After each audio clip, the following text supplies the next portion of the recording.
Hey folks, April Reigne here. We are continuing the Red Pill Black saga.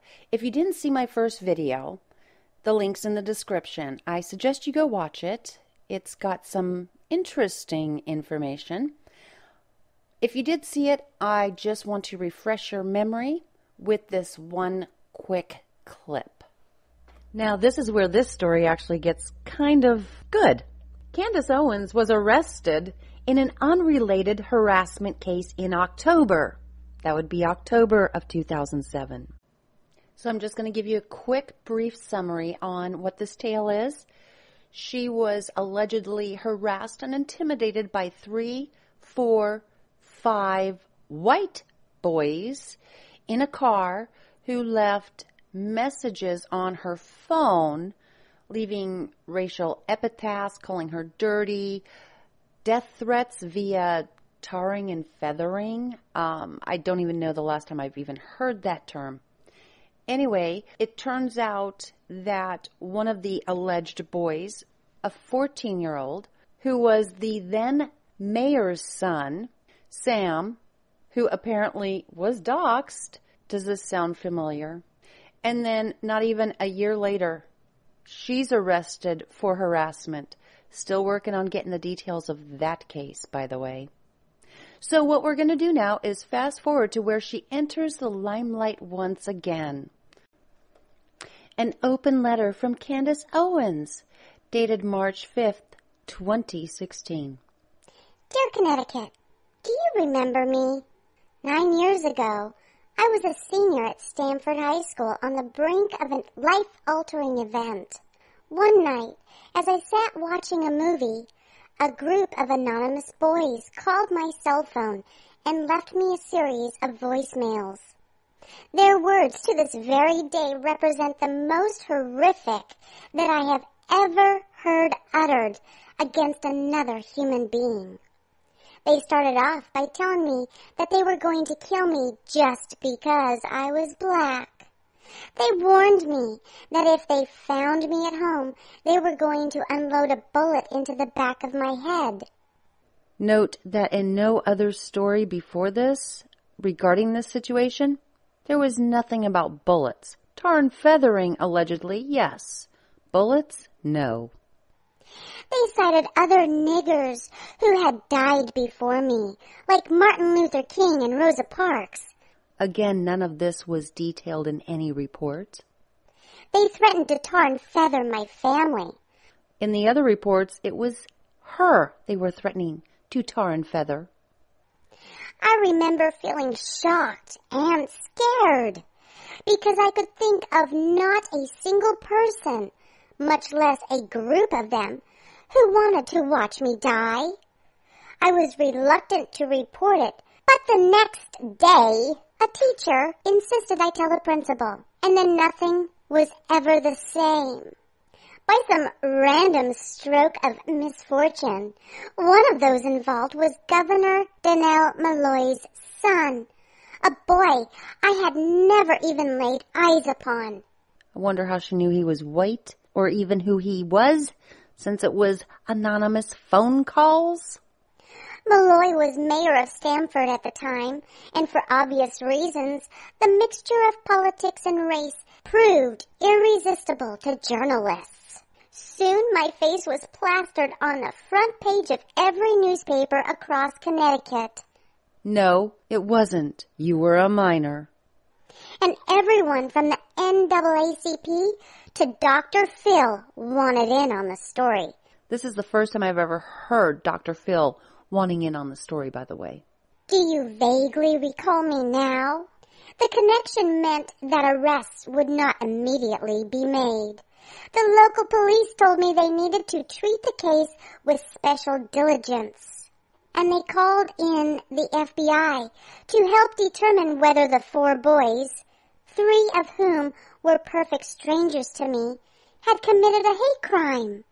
Now before, it was 3, 4, or 5 boys in a car leaving these messages. See how this is twisting and turning to fit a narrative? The boy I believed had orchestrated the voicemails, the only one out of the group whom I had ever seen or spoken to. You mean the day before had a yelling match in school? 'Cause that's what happened. Denied the allegations vehemently, perhaps rolling the dice that his chance political association would protect him in the end. I stayed out of school for 6 weeks before formal charges were filed, and in that time the gossip escalated. It wasn't limited to the students. Parents, teachers, and the general public felt inclined to state your opinions about me online. Isn't it funny she's the one who came up with social autopsy? I perused those words quietly, a stranger to the girl that the unsympathetic portion of you were depicting. I was a liar. You still are. I just wanted money. You still do. I was ugly. Definitely on the inside. I was desperate for attention. Another black girl taking advantage of a situation. Seems you haven't changed much. I was a lot of bad things all at once. No one seemed to see me as a 17-year-old girl going through a traumatic experience. Those words destroyed me. I held my head high at school. Except for those 6 weeks that you didn't bother going. But I went home and I cried every single night without my consent or involvement. Uh-huh. Political forces took sides. The NAACP held press conferences outside my high school, which I reluctantly attended. Malloy's political enemies seized the opportunity to criticize him. Which I'm sure you were very unhappy about. Within my own family, lines were drawn. My father wanted to press charges.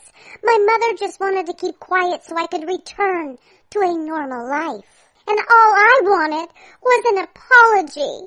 I wanted someone to be accountable, admit that they had made a mistake, and just say sorry. But to this day, no one has.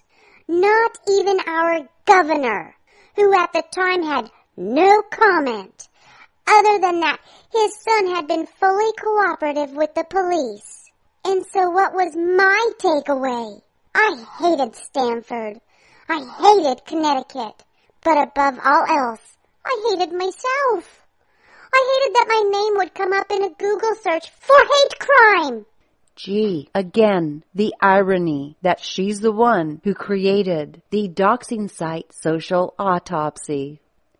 After college, I moved to New York City and disappeared into its masses.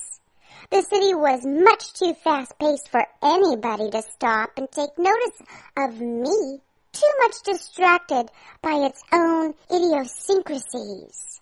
I felt lonely and, my God, it was magnificent. For the first time, I was given an opportunity to grow up. Apparently not. To remember who I was, absent the inked impression of a judgmental community. Damn that Stamford, Connecticut group. In the city, I emerged as a woman with a deep love and appreciation for children and a raw understanding of how fragile they are. She's comparing herself to children, not other 17-year-olds. Brilliant. And I looked back upon my high school experience with just that realization. We were children. At 17, you're not really a child. You're a young adult. I say we because I wasn't the only victim. I wasn't the only child who had to read your words. The 4 boys... Wait, up above, didn't it say 3? Whatever. The 4 boys who left me those messages were labeled racists. They were labeled no good. Those are words that no child deserves to hear. Unless it's done on your website, your doxing website, which was going to include children, as young as 9, perhaps even 6. They deserve to hear it then, right, Candace? Suddenly I found myself wondering, with a sympathetic heart, what happened to them? Had they maybe developed eating disorders as well? Or did they instead turn to drugs to numb the pain? Did they too feel paralyzed with anxiety by the idea of a simple Google search? Again, the irony that she created Social Autopsy to dox people, including children. Had they also tried to kill themselves a year later in their college dorms? Connecticut, do you remember any of us? I do, and I'll be the first to say I am sorry. By creating a doxing website called Social Autopsy that will include children. To all of them for having to endure that experience, a group of children dissected and labeled. Just like I'm going to do with Social Autopsy, my doxing website that includes children. Were they wrong? Categorically. Should they have been held accountable for their actions? Undeniably. Did they deserve to be branded by a society? No. It needs to be done by my doxing website, Social Autopsy. Because I'll tell you something that you may not have realized about not only them, but all of us as children from Generation Y. Again, 17-year-olds are not children. We are a generation of lab rats. Victimhood. A generation that participated as the world speeded up. Good journalism there, honey. It's supposed to be sped up. We laughed at our ability to shoot messages through thin air in a matter of nanoseconds, never stopping to consider the implications. Well, that's just stupidity. Or you don't care what other people think, which is something you highly praise yourself and brag about. We were the white mice at the turn of a century in which technological advances made us infinitely more capable and definitively less human. We no longer have to look someone in the eye to say something hurtful. According to your own story, since the invention of the telephone, that hasn't been mandatory to look someone in the eye to say something hurtful. We no longer have to watch their faces flush with hurt or their eyes flood with tears. We just push send. For the last year, I have worked on creating a website, socialautopsy.com, that will stop online bullying by outing, aka doxing, the bullies. I created a searchable database of people who spew hate online. I hope it will make people think twice before they exercise their First Amendment rights. You clearly don't understand what the First Amendment is because it does protect hate speech, the stuff you don't want to hear. As a means to hurt others. And this wouldn't be fun without a public challenge to Governor Malloy to contact me, to look me in the eye for the first time and stand with me as a leader in the fight against online bullying. And if you don't, be sure that she will put you on her website, the doxing website, socialautopsy.com, and you'll probably be stuck on it for life. Good luck with this one. This is appearing to be extortion. I am once again so happy to be part of Connecticut, my home state, and one that I believe will be a part of a real solution. Yeah, so long as everyone agrees with me that doxing is okay, including doxing children. Social Autopsy has the authority to decide what hate speech is and who should be doxxed or not, regardless of their age.